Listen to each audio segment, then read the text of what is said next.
Hi, heute spreche ich mit Douglas aus Minnesota, aus den USA. Und ja, die haben auch eine ziemliche Ausgangssperre. Aber was sehr interessant ist, dass Douglas Flugassistent ist, also Steward, Flugbegleiter, so heißt es auf Deutsch, Flight Attendant auf Englisch. Und was er dazu erzählen hat, ist auch sehr, sehr spannend. Ich wünsche euch viel Spaß. Wenn es euch gefällt, lasst einen Daumen hoch da und abonniert meinen YouTube-Kanal. Ihr Lieben, heute geht es in die USA. Ich spreche mit Douglas aus Minnesota, aus St. Paul. Hi Douglas, hello to Minnesota, St. Paul. How are you? I'm very good, thank you, Annika. That's cool. And how is it at the moment in your state with the Corona crisis? Well, it's a little difficult. We don't have the, testing and the population density of a city like New York. We have, 25,000 or so people tested so far, which is a small sample. Several thousand tested positive, only in the 20s, high teens, low 20s for deaths. But I think the issue for us is the lack of testing available. Yeah, does it make it more dangerous because the people cannot go to any test centers or something? Right. And then We don't no one really knows. have, exactly. We don't really have any established test centers. What they basically said is if you feel like you have symptoms, you probably have it, so self-quarantine. Oh, really? Yeah, that's kind of the, the state right now is under a 2-week mandated kind of stay at home, only go out for essential services. Shops that don't provide, groceries and essential services are shut down. Clothing stores, shoe stores, things like that, they're shut down. The larger stores like the Walmart type stores are open and operational. You sent me some videos. Let's just have a look how it looks in your area, all right? Okay. Gonna see how busy things are. People are actually paying attention to the order to stay at home, essential only services being open.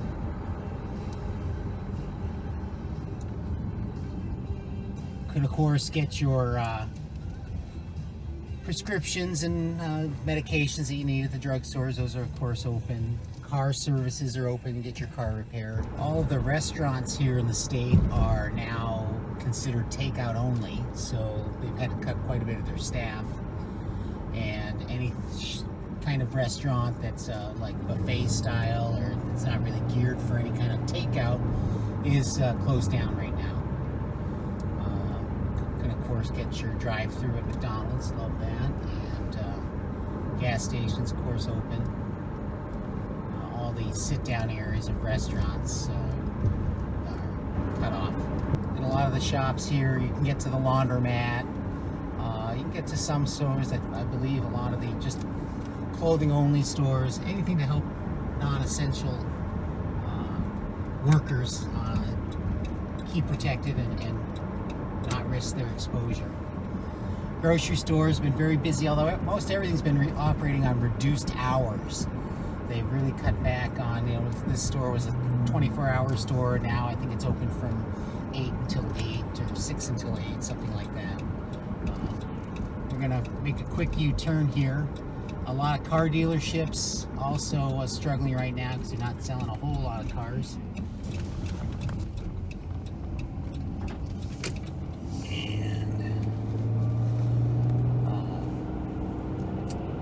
So yeah, very, very quiet for a Saturday. Can't get a haircut here.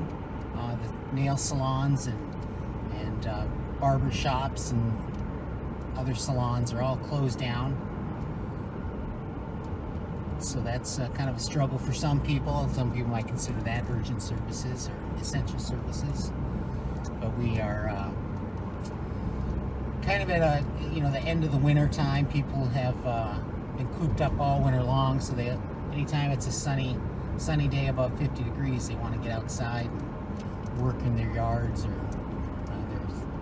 think they're going to get their garden started, but we got a little dose of reality last night. It was below freezing, so a little chilly this morning.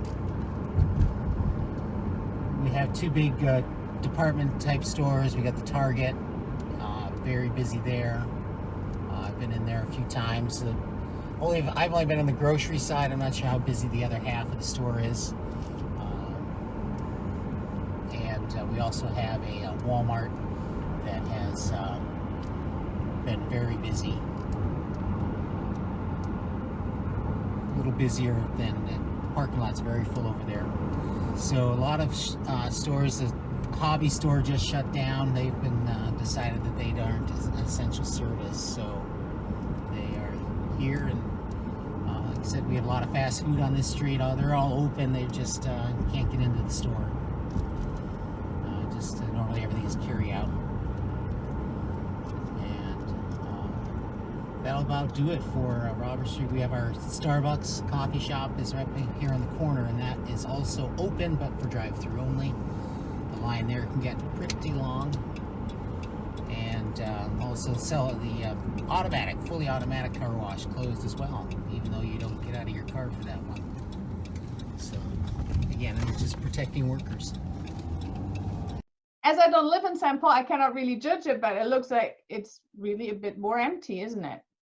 Yeah, I mean, the city that we live in is about 20,000 population. So, and it's spread out over it's higher, less dense than a inner city or a main city.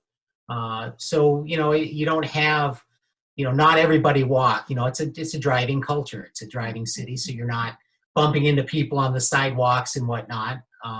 You're just kind of it's car culture, and you a lot of things. So it's a busy street that we have that is our main business district street. It's usually very busy on a Saturday morning, but not quite as busy. You did see cars in the parking lots of the stores that were open. But it's definitely less busy. Do you have the feeling that the government of your state doesn't really know how to deal with this crisis? No, I think that they've been very proactive. I mean, we're 2 weeks in. There's a possibility it's going to get extended to the end of April. Not sure if that's some services such as, you got hair salons, nail salons, those kind of services are shut down. And I had heard that there's possibility of extending those services, keeping those shut down until the end of the month. But there's been nothing official out. But I can see, schools in the state closed on March 15th. Was the last day for schools to be open, and the state followed a week later with the shutdown of non-essential workers staying home. So is it homeschooling for your kids, or? Yes, they will do distance learning is what they're calling it, or e-learning.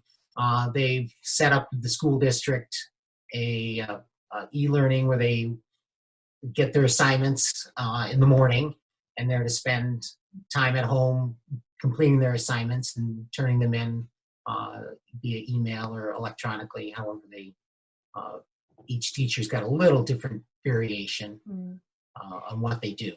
Is it quite well organized in your country at least in your state? Because in Germany, this homeschooling is a bit of a problem. Some families don't have the equipment, or they don't have the knowledge how to deal with it, or they only have phones and stuff to do some online stuff. So is that all well organized in Minnesota? I think the school district has done a good job of getting technology into the hands of people that need it. They have a program where they offer it to all students. You can either bring your own device or have the district provide you with a device. You can also have, again, we are a first-ring suburb of St. Paul, so we do have a good internet service and things like that. You do have a certain percentage of the population, student population for the high school that is probably, you know, either low income or, you know, perhaps, you know, either financially challenged or language challenged. We do have a large Hispanic population as well. So there are some of those challenges, but I think that the teachers have contact with students that have those issues, you know, so, and it's tough for the parents, especially who aren't familiar with technology. I'm not the greatest technology person. I trust that my children will be self-managing their homework. But hopefully, you know, it's the first time we've really done this. Yeah, So, I mean, you know, it's new to everybody, isn't it? I mean, it never happened, I never experienced anything like that. I think it's very, very new. Do the people observe the regulations, or, I mean, if they say if you have symptoms, stay at home, maybe you need some medical advice or you need a doctor because you feel really ill. Is there any other regulations to be observed? Well, I mean, there's no, you know, there's not a police officer on every corner, you know, stopping you, asking where you're going. You know, I think that people have to be smart on their own, which sometimes is a challenge for some people. But I think that you have to, you know, if you need things, you know, if you have health care, there's call in, you know, there's, you know, talk to a nurse or web based services that can assist you. You know, I certainly hope that, you know, someone who is has obvious symptoms isn't going to the store to try to find some cough syrup or medication to help them. I would hope that they would have somebody to assist them to do that. Yeah, of course. But we're relying on, and I think the biggest issue now, which they're talking about here, is the asymptomatic people.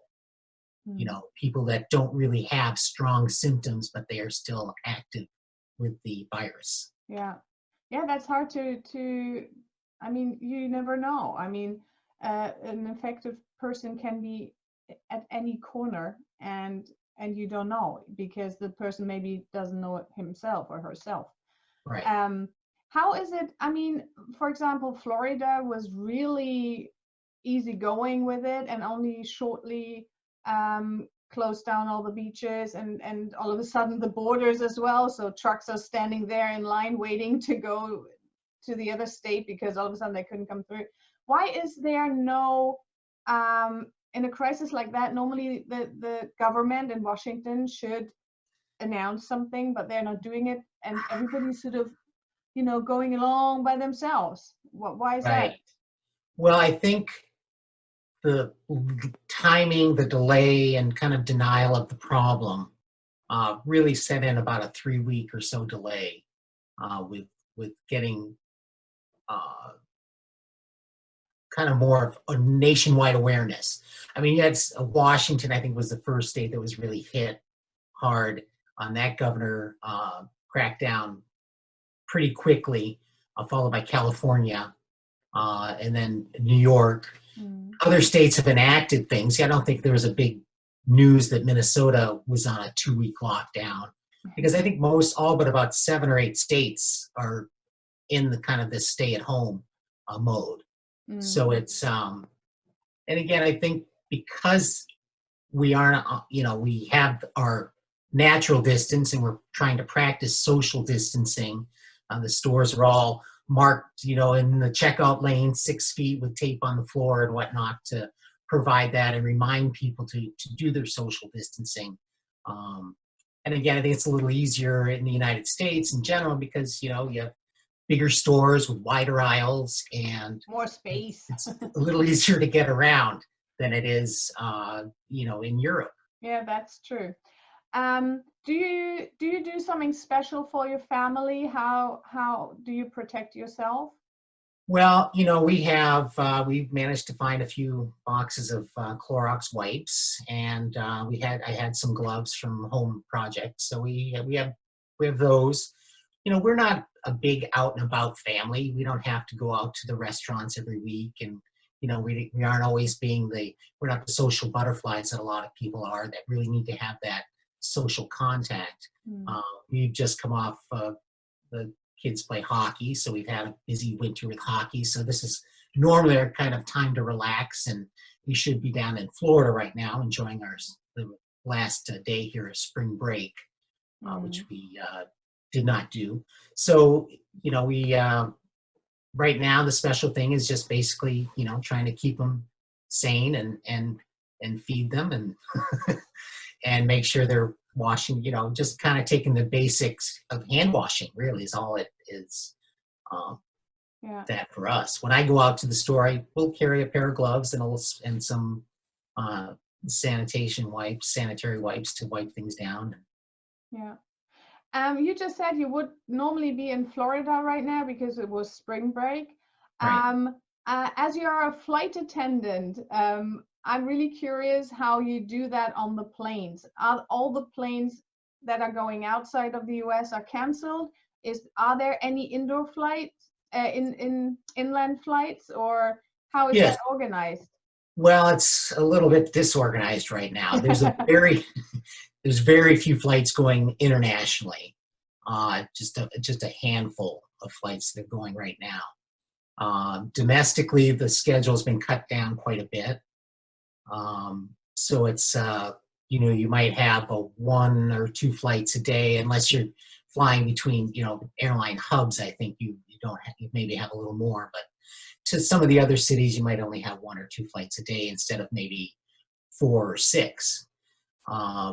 But I have been working, and it's been kind of very interesting that 2 weeks ago, 3 weeks ago, every plane was full. People are traveling. It's spring break for colleges and high school and primary schools.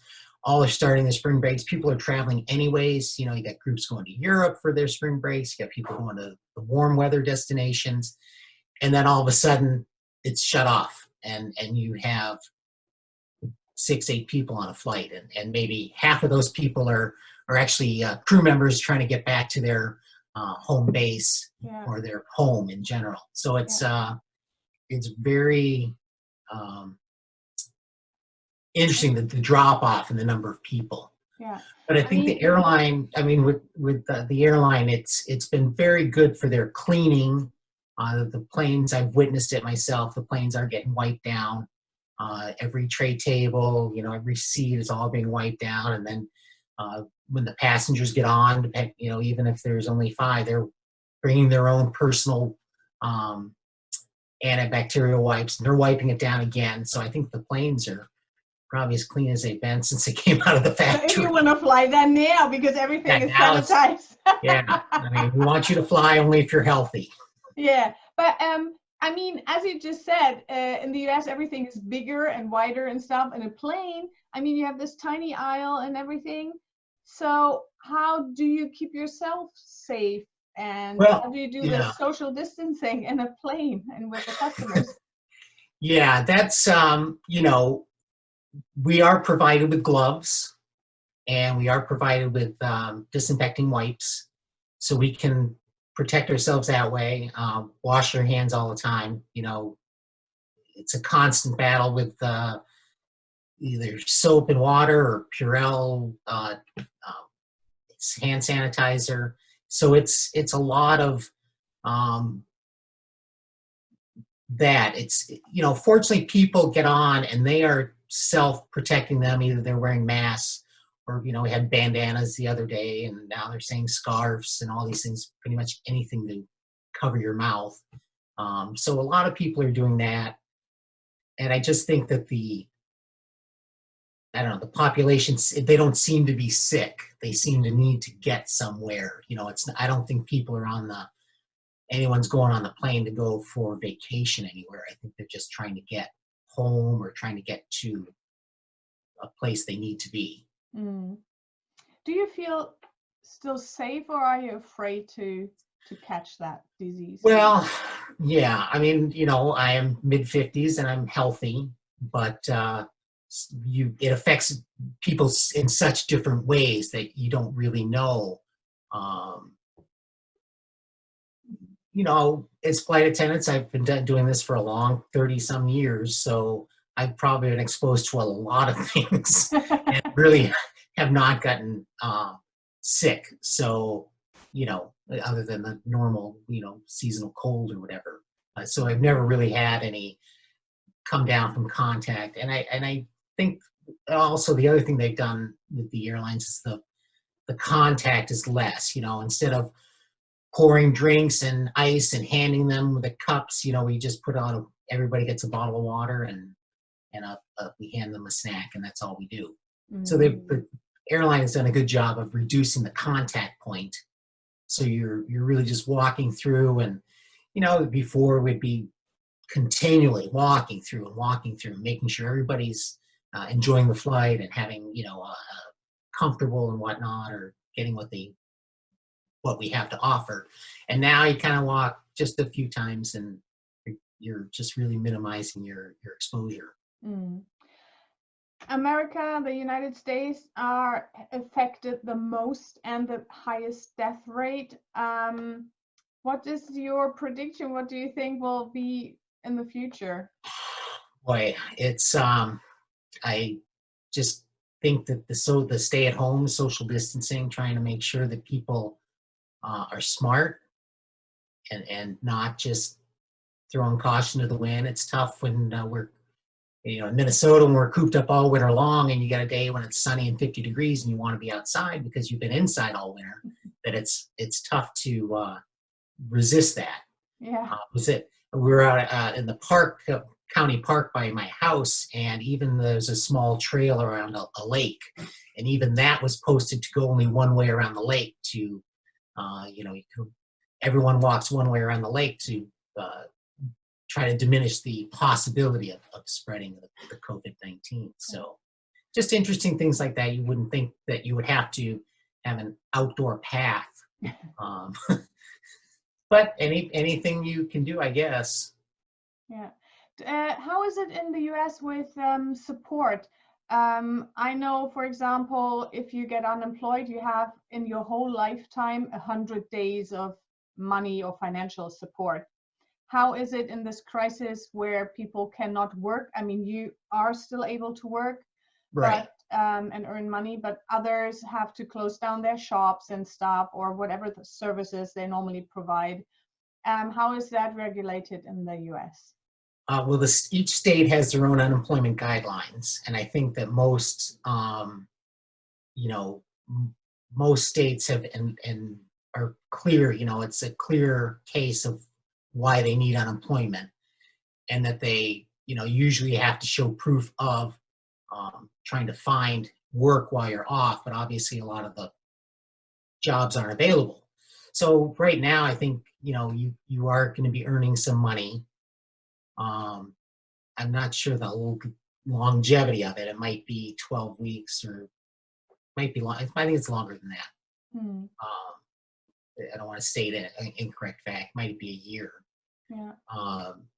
But you have a certain length of there's some talk about the federal government kicking in some additional money as well. Okay. Sure. So that I really haven't been investigating it, so I can't give exact facts. Yeah. Because I don't plan on filing it. The company has offered voluntary leaves, and then with this voluntary leave, you could apply for unemployment. So because your work's there's proof that your work is not needed, so that you can take this leave to get the unemployment. And we've had several thousand people taking the leaves, so they don't risk their exposure. Either they're personally at high risk, or maybe they have to care for family members that are at high risk, or they just don't want to experience the symptoms of the disease itself. So there's been I want to say 6,000 or 7,000 people that have taken the leave. And with your company? With our company. Airline. Yeah. Yes. It's the biggest airline in the US. It's Delta Airlines, right? One of the biggest, yeah. Yeah, so I hope after the crisis they'll be still there and still work for you. Right. Thank you so much for this little insight into your life and how Minnesota is handling this pandemic. I hope you stay healthy. Thank you so much, Douglas. Thank you as well. Stay healthy yourself. Thank you. Was sagen eigentlich meine Gäste von Budder bei die Fische, der Ter Veen Talk, der besten Talkshow der Welt zur Corona-Krise? Was für Tipps haben sie und wie bewältigen sie selber ihren Alltag? Guckt auf meinen YouTube-Kanal von Budder bei die Fische, der Ter Veen Talk. Da gibt es mehr. Und nicht vergessen zu abonnieren.